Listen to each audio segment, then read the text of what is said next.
RTC బస్సులు right ప్రభుత్వంతో ఫలించిన RTC ఐకాసా చర్చలు 11% ఫిట్మెంట్ నిర్ణయం. సో మనం చూసుకుంటే అర్ధరాత్రి ప్రకటించిన బట్టి విక్రమార్క ఈ రోజు ఉదయం నుంచి రోడ్లు ఎక్కడున్న ప్రగతి చక్రాలు. సో మొత్తంగా చూసుకున్నట్లయితే ఈ రోజు నుంచి ఆర్టీసీ బస్సులు ప్రభుత్వంతో ఆర్టీసీ ఉద్యోగుల విలువపై అధికారులు కార్మిక సంఘాల నాయకులతో కమిటీ వేయాలని చెప్పి నిర్ణయించారు. ఆర్టీసీ బస్సులకు సంబంధించి రాత్రి అయితే మీటింగ్ జరిగింది. దీంతో ఈ రోజు నుంచి ఉదయం తొలి షిఫ్ట్ నుంచి బస్సులు రోడ్డెక్కనున్నాయి. ఉప ముఖ్యమంత్రి మంత్రుల బృందంతో చర్చలు జరిగిన ఐకాసా నాయకులు 32 డిమాండ్లు ప్రభుత్వం ముందుంచారు. సో మొత్తంగా చూసుకున్నట్లయితే అధికారులతో తర్వాత మంత్రులతో సమావేశం అయ్యారనమాట. సో ఎట్టకేలకు ఆర్టీసీ బస్సులు ఇప్పుడైతే మనకు స్టార్ట్ అయితే అవుతున్నాయి. ప్రజెంట్ అయితే ఆర్టీసీ బస్సులు అయితే నడుస్తూ ఉన్నాయన్నమాట.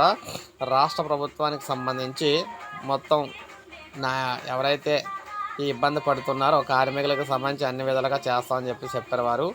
సో సామాన్య ప్రజలకు బస్సు ఇక్కట్లు లేకుండా బస్సులు అయితే ఉదయం నుంచి అయితే స్టార్ట్ అవ్వడం అయితే జరిగింది. సో తెలంగాణ వ్యాప్తంగా అన్ని బస్సులు కూడా రోడ్లు ఎక్కడం అయితే జరిగిందనమాట. సో ఇక బస్సుల ప్రాబ్లం అయితే ఉండదు. సో ఇది అప్డేట్. ఒక లైక్ చేయండి, సబ్స్క్రైబ్ చేసుకుని